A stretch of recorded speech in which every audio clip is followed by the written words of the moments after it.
देश और दुनिया को झकझोर देने वाला नोएडा का बहुचर्चित निठारी कांड। 18 साल बाद भी 18 मासूमों और 2 महिलाओं को इंसाफ नहीं मिल सका।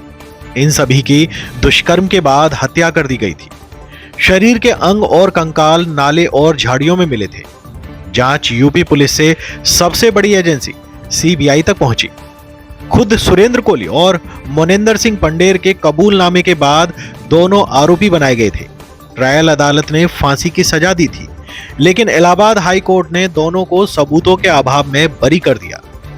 जैसे इलाहाबाद हाई कोर्ट का फैसला आया, उसे सुनकर हर कोई स्तब्ध रह गया। लोगों ने इसे गरीब और अमीर के न्याय का अंतर बता दिया। लोगों ने कहा कि यही अगर हाई प्रोफाइल मामला होता तो आरोपियों को फांसी की सजा मिल गई होती, लेकिन 18 मासूमों को मारकर खाने वाले नरभक्षियों को रिहाई मिल रही है। हाई कोर्ट के फैसले के बाद अब सवाल जवाब मांग रहे हैं। मासूमों की हत्या किसने की? बेरहमी से शवों के टुकड़े किसने किए?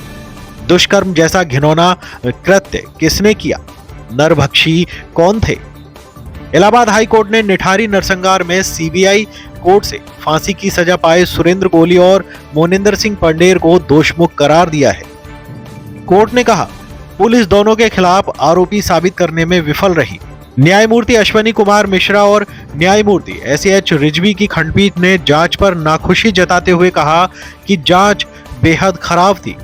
सबूत जुटाने की मौलिक प्रक्रिया का पूरी तरह उल्लंघन किया गया। जांच एजेंसियों की नाकामी जनता के विश्वास से धोखाधड़ी है।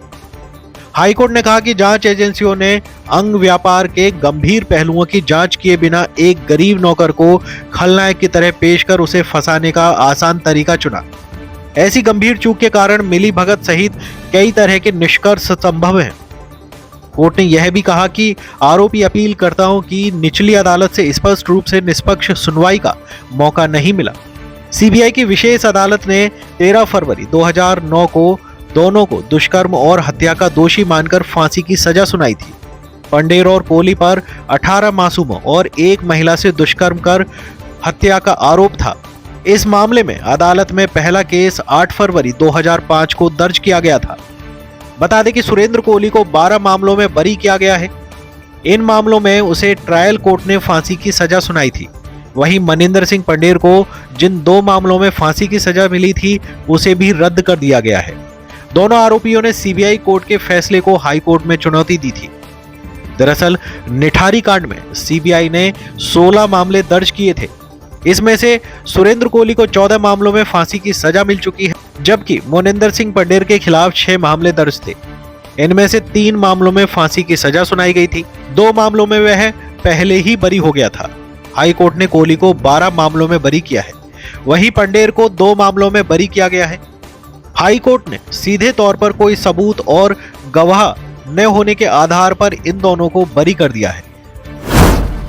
बात 2006 की है, जब नोएडा के निठारी गांव स्थित कोठी नंबर D5 के बगल वाले नाले से नरकंकाल मिलने शुरू हुए। ये कोठी मनिंदर सिंह पंडेर की थी। उसके साथ सुरेंद्र कोली नाम का नौकर रहता था। कोली पर आरोप है कि वह कोठी पर लड़कियों को लाता था, उनसे रेप करता था, फिर हत्या कर लाश के टुकड़े बाहर फेंक आता था। निठारी गांव की दर्जनों लड़कियां गायब होने के बाद मामले का खुलासा हुआ यूं कि 7 मई 2006 को पायल नाम की लड़की लापता हो गई थी। वह मोनिंदर सिंह पंडेर की कोठी में रिक्शे से आई थी।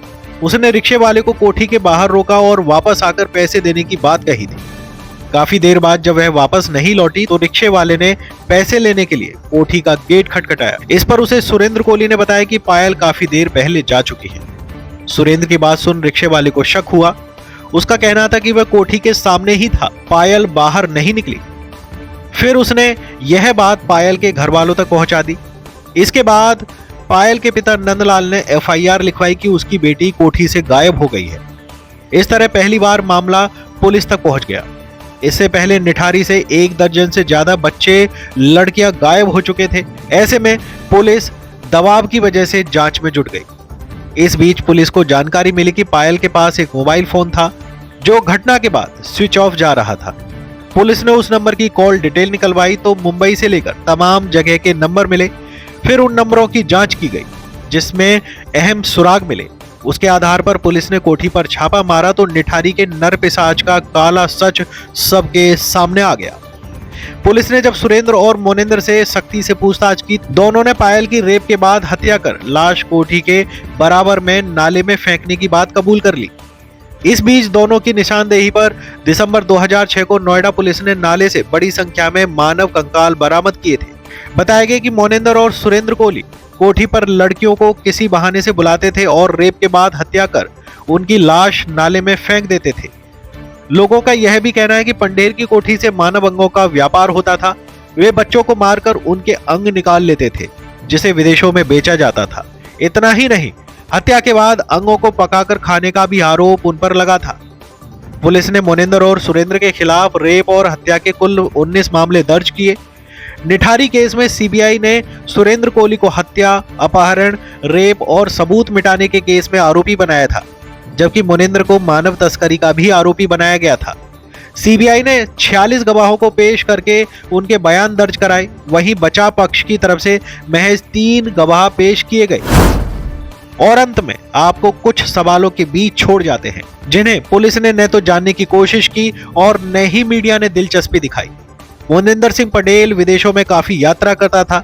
जब बच्चे गायब होते थे तो वो कहां था, विदेशों में उसका क्या काम था, यह किसी ने पता नहीं लगाया। जब मोनिंदर सिंह पटेल ने पुलिस सीबीआई के सामने सब कुछ कबूल कर लिया था, तब पुलिस ने उसी को आधार मानते हुए ठीक से जांच क्यों नहीं की? सवाल तो बहुत हैं, लेकिन जवाब देने वाली न तो सीबीआई है और न ही पुलिस, और कोर्ट तो सिर्फ फैसला सुना सकता है।